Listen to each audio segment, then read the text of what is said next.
కాబట్టి అమ్మా నాకు అది అనుగ్రహించవా అమ్మా అని అడుగుతారు. రఘువంశ కావ్యం కాళిదాసు గారు చేస్తూ ఒక అద్భుతమైనటువంటి విషయాన్ని రచన చేశారండి. అమ్మవారి గోల్డ్ అంటే మాటలండి, అమ్మవారి అనుగ్రహం అంటే ఏమిటో మీరు చూడండి. మూకశంకరులు చేశారంటే, కాళిదాసు గారు చేశారంటే, శంకర భగవత్పాదులు చేశారంటే, అవన్నీ అమృత భాండాలు, అవన్నీ కల్పవృక్షాలు, అవన్నీ కామధేనువులు, అవన్నీ అమ్మవారి స్వరూపాలు. ఒకానొకప్పుడు రామచంద్రమూర్తి అవతారాన్ని చాలించారు. అన్ని అవతారాలు చాలించడం వేరు, రామావతారాన్ని చాలించడం వేరు.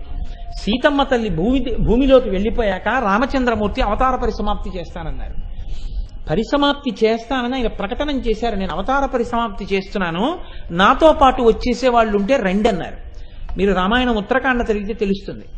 అంటే ఆ కోసల రాజ్యంలో ఉన్నటువంటి పౌరులు ఆయన వెంట బయలుదేరారు, తమ్ముళ్ళు బయలుదేరారు, అందరూ బయలుదేరారు. లక్ష్మణమూర్తి ముందే వెళ్ళిపోయారు. ఇప్పుడు రామచంద్రమూర్తి ఆభరణములన్నీ తీసి విడిచిపెట్టేసి లవకుశులకు పట్టాభిషేకం చేసేసి తను ఉత్తరీయం వేసుకుని పంచ కట్టుకుని సరయూ నది వైపుకి నడుచుకుంటూ వెళ్ళిపోయారు. వెళ్ళిపోయిన సరయూ నదిలోకి దిగిపోయారు. దిగిపోయిన తర్వాత రామచంద్రమూర్తి శరీరం కనపడలేదు. ఆయన వైకుంఠధామాన్ని చేరిపోయారు, నారాయణమూర్తిగా నిలబడ్డారు. ఆయన వెంట సరయూ నదిలోకి ఎవరెవరు వెళ్ళిపోయారో వాళ్ళందరూ కూడా వాళ్ళకి ఉచితమైన స్థానములలోకి వెళ్ళిపోయారు. ఊర్ధ్వలోకాలు అందరూ స్వర్గాది లోకములను పొందేశారు. రామావతారం అంత గమ్మత్తుగా ఉంటుంది పరిసమాప్తి. ఇది చూశాడు కుశుడు. అయ్యయ్యో, నాన్నగారితో పాటు పినతండ్రులు, పినతల్లులు, రాజ్య ప్రజలు, మంత్రులు, సేనానులు, జంతువులు కూడా వెళ్ళిపోయాయి. కాబట్టి నేను అయోధ్యలో ఉండలేను. అయోధ్యలో ఉండి అంతఃపురం గవాక్షంలో నిలబడి చూస్తే సరయూ నది కనపడుతుంటుంది. ఆ సరయూ నదిని చూస్తే నా తండ్రి, పినతండ్రులు అందరూ వెళ్ళిపోవడం జ్ఞాపకం వస్తోంది. ఇప్పుడు అయోధ్యలో పేరు పెట్టి పిలుద్దామంటే అంతమంది పెద్దలలో ఒక్కడు లేరు. కాబట్టి ఇక నేను అయోధ్యలో ఉండలేను అన్నారు. అయోధ్యకి అధిష్టాన దేవత ఉంది. అయోధ్యకి ఏమిటండి, ప్రతి ఊరికి అధిష్టాన దేవత ఉంటుంది. కాకినాడ ఉందనుకోండి, కాకినాడ పట్టణానికి అధిష్టాన దేవత బాలాత్రిపుర సుందరి లేదా నూకాలమ్మ. అందుకే పొలిమేర దాటితే ఊరు విడిచిపెట్టి మీరు ఎక్కడికైనా వెడుతున్నారనుకోండి, ఆ దేవాలయం ఎటుందో అటు తిరగాలి. అటు తిరిగి పొలిమేర దాటేటప్పుడు ఒక్కసారి చెప్పులు ఇప్పి నమస్కారం చెయ్యాలి. అమ్మా, నేను ఫలానా కారణం వల్ల ఈ ఊరి పొలిమేర విడిచిపెట్టి వెడుతున్నాను, నువ్వు మళ్ళీ పొలిమేరలోకి నేను ప్రశాంతంగా వచ్చేటట్టుగా నన్ను అనుగ్రహించు అని చెప్పాలి. మీకు నూకలు మిగల్చి ఆపదొస్తుంటే అమ్మవారు తప్పించి మీరు తిరిగి వచ్చేట్టుగా అనుగ్రహిస్తుంది. అందుకే అమ్మవారికి నమస్కారం పెట్టి వెళ్ళాలి. మళ్ళీ పొలిమేరలోకి వచ్చేటప్పుడు అమ్మవారికి నమస్కారం పెట్టి లోపలికి రావాలి. ప్రతి సంవత్సరం అందుకే అమ్మవారికి నైవేద్యాలు పెడతారు, ఇలా కాపాడుతోంది కాబట్టి సరయూ నది వంక చూస్తే కుశుడికి జ్ఞాపకం వస్తోన్న ఈ విషయాలు. అందుకని ఆయన ఏం చేశాడంటే వేరే రాజధానిని నిర్మాణం చేసేసుకున్నాడు. కుశావతి అని పేరు కలిగినటువంటి రాజ్యాన్ని, ఒక నగరాన్ని నిర్మాణం చేసుకుని అయోధ్య విడిచిపెట్టి వెళ్ళిపోయాడు. ఆయన ప్రతిరోజు అయోధ్య అధిష్టాన దేవతకి పూజ చేసేవాడు పూజామందిరంలో. ఇప్పుడు కుశావతి నగరానికి వెళ్ళిపోయాడు. అక్కడ కూడా అయోధ్యని విడిచిపెట్టి ఉండలేక మంత్రపురస్సరంగా అయోధ్యాధిష్టాన దేవతకి పూజ చేసేవాడు. ఇది మన బిడ్డలకి నేర్పాలండి. వందే మాతరం పాట కాదురా, వందే మాతరం నీ తల్లికి చేసిన ప్రార్థన. సుజలాం సుఫలాం మలయజ శీతలాం మాతరం వందే మాతరం అంటే బకించంద్ర చటర్జీ, మహర్షి బకించంద్ర చటర్జీ అని పిలిచారు. కారణం ఏమిటంటే భరత మాతగా ఆయనకి దర్శనమైంది భూదేవి. ఋషులు అలా దర్శనం చేశారు, మహానుభావులు అంతటి దేశభక్తులయ్యారు. ఇవాళ మనకి వందే మాతరం అక్కర్లేదు. పనికిమాలిన పాటలన్నీ అంత్యాక్షరికి గుర్తుంటే చాలు. మన బతుకులు అలా అయిపోయి, మన సంస్కారం అలా అయిపోతుంది. అందుకే ఎక్కడలేని ప్రమాదాలు వచ్చి పడిపోతున్నాయి. కాబట్టి చూడండి, ఇప్పుడు ఆ వెళ్ళిపోయి ఆ కూర్చున్నటువంటి వాడు ఆ కుశావతి అనబడేటటువంటి నగరంలో అయోధ్యాధిష్టాన దేవతకి మంత్రపురస్సరంగా పూజ చేసి పడుకున్నాడు. అలా కొన్ని రోజులు అయిపోయి నిద్రపోతున్నాడు. ఒక రోజున హంసతూలికా తల్పం మీద పడుకుని నిద్రపోతుండగా పక్కన ఒక గొప్ప స్త్రీ మంజీర ధ్వనులు, చేతి గాజుల ధ్వని వినపడింది. ఆయన ఒక్క ఉదుటున కళ్ళు తెరిచి చూశాడు. గొప్ప శోభస్కరంగా ఉన్నటువంటి ఒక ఆడది మహాసౌందర్య రాశి నిలబడి ఉంది. ఆయన అన్నాడు, ఆమెను చూసి తన పడక గదిలోకి వచ్చింది, తన మంచం పక్కన నిలబడింది. నిలబడితే ఆయన అనుకున్నాడు, ఈమె ఎవరో నా యందు మరులు కొని ఉండి ఉండవచ్చు. అందుకని ఈమె పడక గది ప్రవేశం చేసి నా పక్కకొచ్చి గాజులు చప్పుడు చేసింది అన్న ఉద్దేశ్యంతో ఆ కుశుడు అన్నాడు, కాత్వం శుభే కన్య పరిగ్రహో వా కింవామదభ్యాగమ కారణంతే ఆచక్ష్వమత్వా వశినాం రఘూణాం మనఃపర స్త్రీ విముఖ ప్రవృత్తి అన్నాడు. అమ్మా నువ్వెవరు, ఎందుకు వచ్చి నిలబడ్డావు, నీకు తెలియదా నేను రఘువంశంలో పుట్టినవాణ్ణమ్మా. మధ్యలో వచ్చిన రఘుమహారాజు గారి పేరు మీద ఇక్ష్వాకు వంశం పేరు మారింది. రఘుమహారాజు గారి వారసుణ్ణి. అన్య స్త్రీలని తల్లిగా చూడడం తప్ప అన్య స్త్రీల యందు వేరొక రకమైనటువంటి చూపు మా వంశానికి అలవాటు లేదు. అటువంటి వాళ్ళమమ్మా ఇంత రాత్రి వేళ వచ్చి నువ్వు నా మంచం పక్కన ఎందుకు నిలబడ్డావు అని అడిగాడు. అడిగితే ఆవిడంది, చిత్రద్విపాహ పద్మవనావతి వనవతీర్ణాః కరేణు బిద్ధత్త మృళాళభంగాః నఖాంశుషాఘాత విభిన్న కుంభాః సంరబ్ధ సింహ ప్రహృతం వహంతి అంది. ఎంత గొప్ప మాట ఉందో చూడండి. చిత్రద్విపాహ పద్మవనావతీర్ణాః కరేణుభిర్దత్త మృణాళభంగాః. ఏమయ్యా నువ్వు ఒకానొకప్పుడు అయోధ్యానగరాన్ని రాజధానిగా చేసుకుని పరిపాలించేవాడివి. ఆ పరిపాలన చేసినప్పుడు నువ్వు అక్కడ ఆ అయోధ్య అధిష్టాన దేవత అయినటువంటి నాకు ప్రతిరోజు నమస్కారం చేసేవాడివి. నీవు అయోధ్యానగరంలో ఇవాళ నీ పెద్దవాళ్ళెవ్వరూ లేరని విడిచిపెట్టి వచ్చి ఇక్కడ మంత్రపురస్సరంగా పూజ చేస్తున్నావు. నీకు జ్ఞాపకం ఉందా, అయోధ్యలో ఉన్న అంతఃపురాల యొక్క గోడల మీద శిల్పాలు చెక్కబడి ఉంటాయి. సరోవరంలో ఏనుగులు దిగినట్టు, తామర పువ్వులు పీకినట్టు, ఆ తామర నాళములను తొండములతో పట్టుకుని తామర పువ్వులను ఒకదాని మీద ఒకటి వేసుకుంటున్నట్టు చెక్కబడి ఉన్నాయి.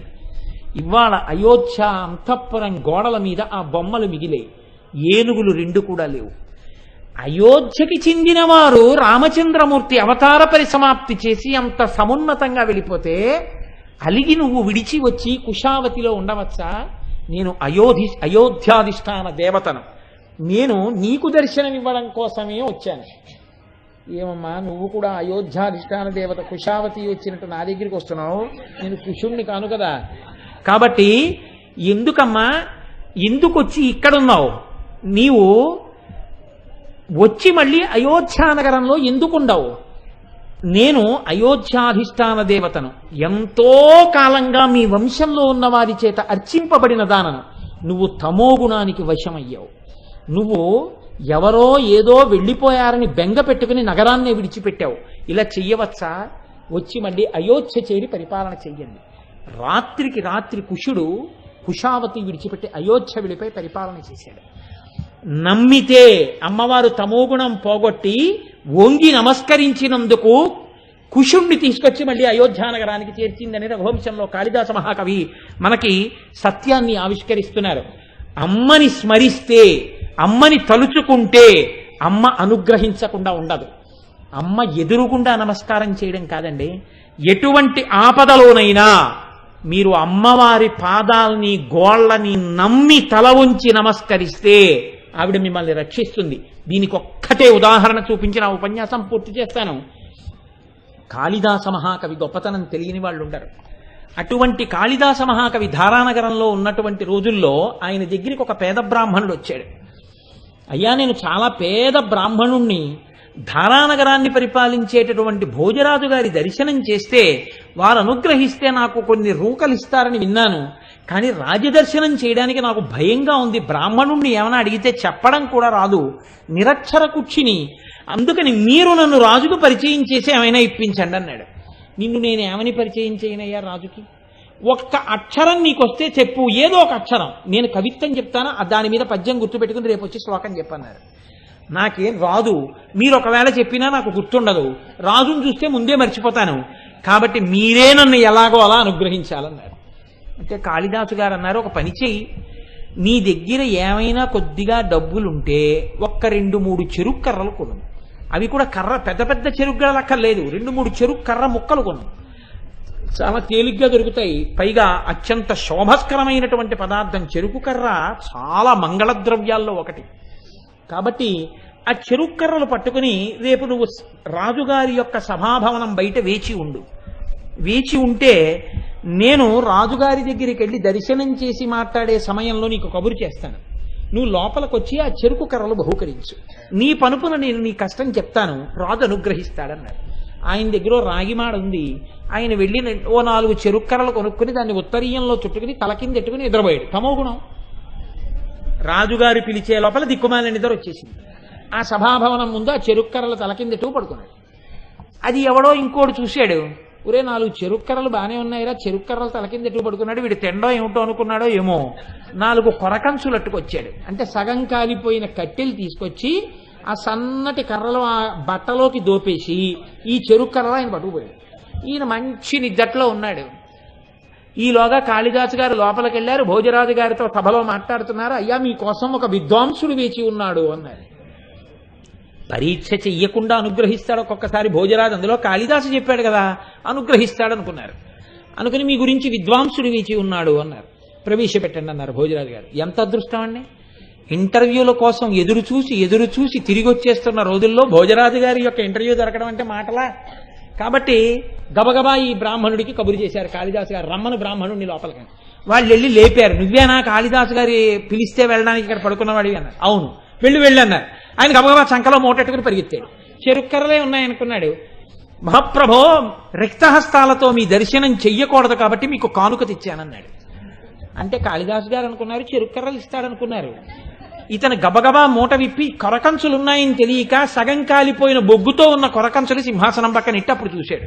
నిద్రమత్తప్పుడు కూడా ఎంత తమో గుణంతో ఉన్నాడో చూడండి. ప్రభు సింహాసనం పక్కన కొరకంచు పెట్టడమే పరమ అమంగళకరమైనటువంటి దర్శనం. కొరకంచు. భోజరాజు కళ్ళల్లోంచి అగ్నిహోత్రం కురుస్తోంది. ఈ మాట చెప్పిన కాళిదాసు వంక చూశారు. విద్వాంసుడన్న విదా తేవడం అని. ఈ కాళిదాసు గారికి 2 భయాలు వచ్చాయి. ఒకటి, నేను చెప్పాను, నన్ను ఏమైనా చేస్తాడా చేయడా తర్వాతి మాట, కానీ బ్రాహ్మడి పేకెగిరిపోవడం ఖాయం. ఇప్పుడు నేను చెరుక్కర్రలు తేరా అంటే కొరకంచులు తెచ్చాడో ఏం తెచ్చాడో నన్ను నమ్ముకుని వచ్చాడు. ఇప్పుడు బ్రాహ్మణుడి పేకెగిరిపోతే బ్రహ్మహత్యాపాతకంలో 4వ వంతు నాకు. ఏం చేయడం అనుకున్నాడు. ఆయనకేం ఆలోచన రాలా. ఒక్కసారి కళ్ళు మూసుకుని కాళిదాసు గారు ఉజ్జయిన్లో ఉన్న కాళికామాత యొక్క పాదములకు నమస్కారం చేశారంతే. ఆ తల్లి గోళ్ళు ఆదుకున్నాయి. వెంటనే ఆయన నోటి వెంట ఒక శ్లోకం వచ్చేసింది.